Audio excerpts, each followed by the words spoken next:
Broker बोले खास पेशकश हमारी बाजार की इस वोलेटिलिटी में, बाजार के भारी उतार चढ़ाव में।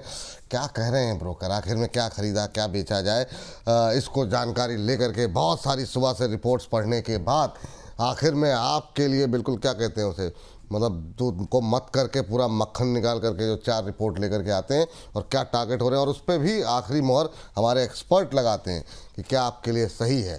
चलिए अभिषेक हमारे साथ जुड़ चुके हैं। इन तमाम एक्सरसाइज को करने के बाद इन 4 शेयरों पे ज़रा बातचीत कर लेते हैं। इस बीच जो है एक टिप्पणी आई है अनन्या जी की, कह रहे हैं बोल सर प्रीमियर एक्सप्लोसिव आप हमेशा भूल जाते। मैडम 1 बजे याद दिला दीजिएगा, 1 बजे डिस्कस कर लेंगे। लेकिन अभी जो है ना, अभी जरा अभिषेक जी के पास चलते हैं, वो थोड़ा सा कुछ चुनिंदा शेयर लेके आए हैं। अभिषेक पहला शेयर बताइए आप। बिल्कुल सर, सबसे पहले यहाँ पर बात होगी आईडीएफसी फर्स्ट बैंक की, जिसको बोफा सिक्योरिटीज ने न्यूट्रल रेटिंग देते हुए 75 रुपए का टारगेट प्राइस दिया हुआ है। पहले 95 रुपए का टारगेट प्राइस था, लेकिन इसको घटा के 75 रुपए कर दिया गया। ऑब्वियसली जो मामला यहाँ पर आया था, चंडीगढ़ की एक ब्रांच जो थी, वहाँ पर 590 करोड़ रुपए का जो घोटाला था, उससे यहाँ पर डेंट होता हुआ दिखा है। इसके पीछे रीजन क्या बताए गए हैं, ये बोला गया है कि अगर ये 75 रुपए का टारगेट प्राइस यानी कि घटाया जो गया है, इसके पीछे ये रीजन है कि कासा जो होगा यानी कि करंट अकाउंट और सेविंग्स अकाउंट, इस पर असर पड़ सकता है इस मामले के बाद। इसके बाद deposit growth, cost of funds, loan growth पर भी इंपैक्ट पड़ता हुआ दिख सकता है। हायर ऑपरेटिंग एक्सपेंसेस हो सकते हैं। इसके अलावा बताया गया है कि फाइनेंशियल ईयर 2027 में अर्निंग पर शेयर यानी कि ईपीएस जो है वो 13% घटाया गया है और पूरी क्लैरिटी के बाद ही स्टॉक को री रेटिंग में दी जाएगी। यानी कि जब पूरा मामला क्लियर हो जाएगा बैंक की ओर से या फिर ये जो पूरा केस है उसमें जब क्लैरिटी आ जाएगी, उसके बाद स्टॉक की री रेटिंग दी जाएगी। ये बात आईडीएफसी फर्स्ट बैंक पहले ये होता था न्यूट्रल सेल, इस तरह की रेटिंग आती थी ना तो शेयर मतलब और डूब जाता था। अब मतलब आती है हमेशा न्यूट्रल दिया गया वैसे इसको। बस मैं कह रहा हूँ न्यूट्रल या सेल जैसी कोई रेटिंग आती थी तो शेयर में और गिरावट देखने को मिलती थी। अब होता ये कि अब बैंक ऑफ अमेरिका की रिपोर्ट है, लेकिन जैसे इन्होंने न्यूट्रल बोला, प्राइस को घटाया तो ये शेयर और भाग गया 2.5-3%। हालांकि हाँ, प्राइस टारगेट प्राइस जो कि ऊपर है। अमाला मैम क्या व्यू आपका? आईडीएफसी फर्स्ट बैंक आज अच्छी रफ्तार में है और बहुत लोगों के सवाल भी हैं, काफ़ी रिटेलर्स फंसे भी हुए हैं, बहुत लोग खरीदना भी चाह रहे हैं। आपका व्यू क्या है आईडीएफसी फर्स्ट बैंक में? अभी खरीदिए और 65 और 62 रुपए के पास अगर आपको, पहले तो आज तो ये ट्रेड है टू बी स्पेसिफिक, 72 रुपए पर अगर आप खरीद रहे हो 72 रुपए 50 पैसे के पास में, तो आपका स्टॉप लॉस आपको नहीं रखना है 68 के नीचे। एंड जो पॉसिबल टारगेट है, because I don't want to miss it out, तो यहाँ से जो पॉसिबल टारगेट है वो लगभग 75 रुपए 70 पैसे के आसपास का एक पहला टारगेट तो बनना चाहिए, जो इसका रिसेंट हाई वगैरह था ये वाला, और दूसरा टारगेट इसमें 78 रुपए 69 रुपए का आपको मिल जाएगा। बट अगर आपको एक इन्वेस्टमेंट प्लान करनी है, अब न्यूज पे खरीदते हो तो आपकी मर्जी, लेकिन अगर आपको एक बढ़िया इन्वेस्टमेंट प्लान करनी है तो वापस 65-62 का वेट कर जाइए, कभी तो आएगा। हाल फिलहाल अगर दोबारा इसमें अगर एक बार पुल बैक आ रहा है तो 65 रुपए से 62 रुपए का एक बार आ जाएगा, वहां खरीदना है। वहां मतलब विदाउट कन्विक्शन बैठना, ऐसा नहीं कि खरीद लेते हैं बस, कन्विक्शन के साथ खरीदिए और बैठिए। अभी फिलहाल जितनी भी नेगेटिव न्यूज इस स्टॉक में आई थी, क्योंकि बैंक को लेकर के trust is the biggest thing, अगर ट्रस्ट पे डेंट आ रहा है और साथ में एक ब्रांच अभी जिस तरह से फटाफट ये केस निपटाया जा रहा है, तो एक तरफ आप इसका एक एंगल ये भी देखिए, एक साइड की मैनेजमेंट इज सो प्रोएक्टिव कि वो नहीं चीजों को बहुत ध्यान से दे रहे हैं। दूसरा ये भी हो सकता है कि कुछ और भी गड़े मुर्दे ना निकले, तो क्लोजली वॉच करो। 65 रुपए 62 रुपए पर मुझे बहुत बढ़िया लग रहा है, ट्रेड के लिए अभी भी ठीक है। ट्रेड के लिए अभी भी ठीक है, ये बात यहाँ पर जो है निकल करके आई है। लेकिन क्या बाजार बन करके वो निकला हुआ है भाई साहब, एक बार नीचे एक बार ऊपर, बहुत ज़बरदस्त वॉलेटिलिटी देखने को मिल रही है। फिर से 67 अंक ऊपर जो है निफ्टी इस समय ट्रेड करता हुआ, तो रिकवरी है फिर से बाजार के अंदर। इस रिकवरी में और अगला ट्रेड कौन सा है, सॉरी इन्वेस्टमेंट आइडियाज़ अभिषेक लेकर के आते हैं। तो अभिषेक अगली कंपनी किस सेक्टर से है? सर इलेक्ट्रॉनिक सेक्टर से है। एलजी इलेक्ट्रॉनिक्स को यहाँ पर न्यूमोरा ने बाय की रेटिंग देते हुए 1836 रुपए का टारगेट प्राइस यहाँ पर दिया है, यानी कि जो करंट ट्रेडिंग भाव है वहाँ से 17% का इसमें अपसाइड पोटेंशियल दिख रहा है। रीजंस क्या क्या बताए गए हैं रिपोर्ट्स में? मैनेजमेंट का फोकस जो है वो पूरी तरह से ग्रोथ रिकवरी पर यहाँ पर रहेगा। मल्टीपल लेवल्स के जरिए मार्केट शेयर बढ़ने की यहाँ पर कोशिश की जा रही है। इसके अलावा एक्सपोर्ट्स यहाँ पर एक स्ट्रक्चरल ग्रोथ ड्राइवर रहेंगे। फाइनेंशियल ईयर 2027 में एस्टिमेटेड जो बताया गया है कि एक्सपोर्ट्स दोगुना करने के टारगेट भी यहाँ पर रखे गए हैं। इसके अलावा एएमसी और B2B सेगमेंट में रिकवरी दिख रही है। फाइनेंशियल ईयर 2027 में स्ट्रॉन्ग ग्रोथ की उम्मीद है। इसके अलावा ऑपरेटिंग लेवरेज और हायर लोकलाइजेशन से मार्जिन जो है वो इंप्रूव होने की यहां पर संभावना जताई जा रही है। चलिए ठीक है। तो कंज्यूमर ड्यूरेबल सेक्टर, ये काफ़ी लोगों को लग रहा है कि ये सेक्टर जो है अब बेहतर करता हुआ दिखाई दे सकता है। लास्ट ईयर बड़ी पिटाई हुई, गर्मी थोड़ी कम पड़ी, उसका भी असर देखने को मिला।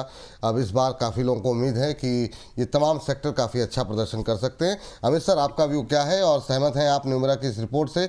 1836 का टारगेट प्राइस दिया गया। इस बीच अनन्या जी कह रही हैं ब्रोकर कभी डिफेंस और रेलवे सेक्टर के बारे में भी बोल दिया करो, मैं देखती हूँ जिधर भी तेजी होती है ब्रोकर उधर ही चले जाते हैं। वैसा नहीं है, कल तो एचएल पे बात हुई थी। हाँ, कल ही अभिषेक जो है एचएल पे लेकर के आए थे।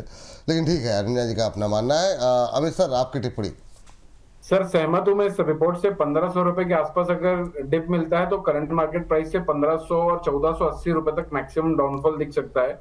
अगर कोई बीच में करेक्शन ट्रिगर हुआ तो 1480 तक बेस्ट अपॉर्चुनिटी होगी एंटर करने की।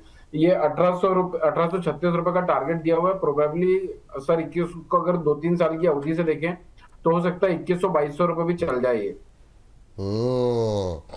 2100-2200 भी जा सकता है, ये बात यहाँ पर निकल के आई है।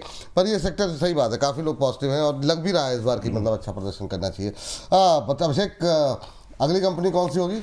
ऑटो सेक्टर की सर कंपनी है महिंद्रा एंड महिंद्रा, जिसको निवामा ने यहाँ पर बाइक की रेटिंग दी है और 4000 रुपए का टारगेट प्राइस दिया है। 14%, 15% के आसपास का अपसाइड पोटेंशियल यहाँ पर दिख सकता है करंट मार्केट भाव से। रीजनिंग यहाँ पर दी गई है, तो इसमें बताया गया कि कंपनी में आगे भी अपसाइड की संभावना दिख रही है। ऑटो और फार्म बिजनेस में मजबूत ग्रोथ पोटेंशियल, ऑब्वियस बात है, कई सारे सेगमेंट्स, इन दोनों सेगमेंट में खासतौर पर अलग अलग कार्स आ रही हैं और ट्रैक्टर्स भी नए नए मॉडल्स उसके इंट्रोड्यूस किए जा रहे हैं, तो उसकी वजह से इसमें मजबूत ग्रोथ पोटेंशियल दिख रही है। फाइनेंशियली 2026 से लेकर 2030 तक में अलग अलग सेगमेंट्स में 15 से 40% का रेवेन्यू CAGR की भी यहां पर उम्मीद जताई गई है। ऑटो रेवेन्यू बोला गया है कि फाइनेंशियल ईयर 2020 से 30 में 8 गुना बढ़ने का यहां पर अनुमान है और इसके अलावा खास तौर पर यूटिलिटी व्हीकल्स और कमर्शियल व्हीकल्स सेगमेंट की मजबूत ग्रोथ से यहां पर यह इजाफा देखने को मिल सकता है। और लास्ट में बोला गया है कि BE7 जो कार है और विजन सीरीज जो है इसकी, ये नए लॉन्चेस पोर्टफोलियो को और मजबूती देते हुए प्रदान कर सकते हैं यहाँ पर। M&M ऑटो सेक्टर पे 4000 का लक्ष्य जो है दिया गया M&M को लेकर के, ये रिपोर्ट नवामा की तरफ से। मैम, ऑटो पे क्या व्यू है आपका इस पूरे सेक्टर को लेकर के? क्योंकि ऑटो सैलरी में भी हमने अच्छा मोमेंटम देखा, टू व्हीलर में भी अच्छा मोमेंटम देखा, और M&M से आपकी एक्सपेक्टेशन क्या है? ऑलराइट, तो निफ्टी ऑटो की बात करेंगे। जब हमने एक सेक्टर का नाम लिया है तो निफ्टी ऑटो इंडस्ट्री अभी 28500 के समथिंग पर चल रहा है। तो विपुल जी, यहाँ पर आपको 27300 एक स्ट्रॉन्ग सपोर्ट, इसके 50 मूविंग डेज के नीचे का भाव है ये, तो ये एक सपोर्ट की तरह काम करेगा। रिसेंटली ये ओवरऑल सेक्टर 200 दिन के मूविंग एवरेज के ऊपर सपोर्ट लेकर के अभी 50 के ऊपर खड़ा है, तो ये एक नए ट्रेंड के लिए सपोर्ट या फिर बेस का काम करता है। So that's what going to happen in auto industry, कि यहाँ से एक नई अपसाइड की मूवमेंट हम लोग ऑटो इंडस्ट्री में, ऑटो इंडेक्स में भी देख सकते हैं।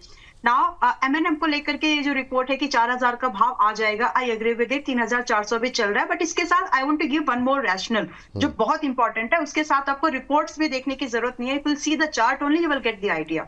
इसका एक हिस्ट्री है। आप जब भी ये स्टॉक देखिए, जून में आया था 200 दिन के मूविंग एवरेज पर, वहां से इसने ये बताना थोड़ा सा लोगों के लिए बहुत जरूरी हो जाएगा। लगभग 90% की मूवमेंट की जून में आया था 2020 में, फिर एक साल के अंतराल में लगभग 60% से ज्यादा चला।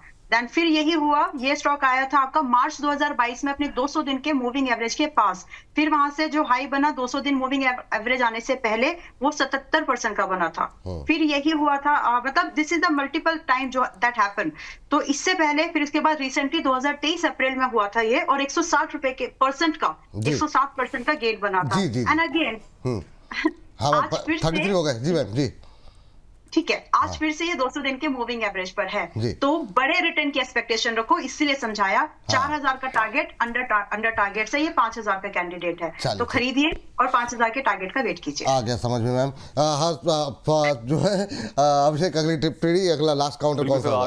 अगला सेक्टर उसको फटाफट निपटाने की यहाँ पर कोशिश करते हैं। पावर सेक्टर की कंपनी है अदानी पावर, जिसको मॉर्गन स्टैनली ने ओवरवेट की रेटिंग दी है, ऑलमोस्ट डबल टारगेट प्राइस दे दिया है। 92% का इजाफा देखने को मिल सकता है। 273 रुपए का टारगेट प्राइस दिया है, 142 के आसपास अभी ये ट्रेड कर रहा है। 92.8% का इजाफा देखने को मिल सकता है। दो तीन चीजें हैं, फटाफट बता देते हैं। स्ट्रॉन्ग कैपेसिटी एक्सपेंशन से कंपनी का पॉजिटिव आउटलुक यहां पर दिख रहा है। इसके अलावा बताया गया है कि पावर डिमांड इंप्रूव हो रही है। इसके साथ ही बेटर प्लांट लोड फैक्टर से कंपनी को यहां पर फायदा होता देख सकते हैं। तो ये दो तीन फैक्टर्स हैं जिसकी वजह से अदानी पावर को आगे चल के काफी अच्छा फायदा मिल सकता है। ये टारगेट मुझे लग रहा है गड़बड़ है क्या कुछ? 173 का टारगेट था शायद।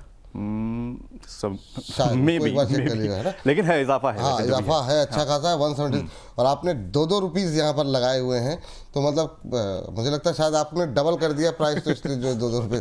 चलिए ठीक है सर, अमित सर के पास चलते हैं। अमित सर, अदानी पावर काफ़ी बातचीत हो रही है, मॉर्गन स्टैनले की रिपोर्ट भी है यहाँ से 30-40 रुपये। अब वो थोड़ा मुझे भी कंफर्म नहीं है क्योंकि अब अभिषेक ने कहा है तो हो सकता है 273 हो, पर देखना पड़ेगा एक बार के लिए। आपका व्यू क्या है सर?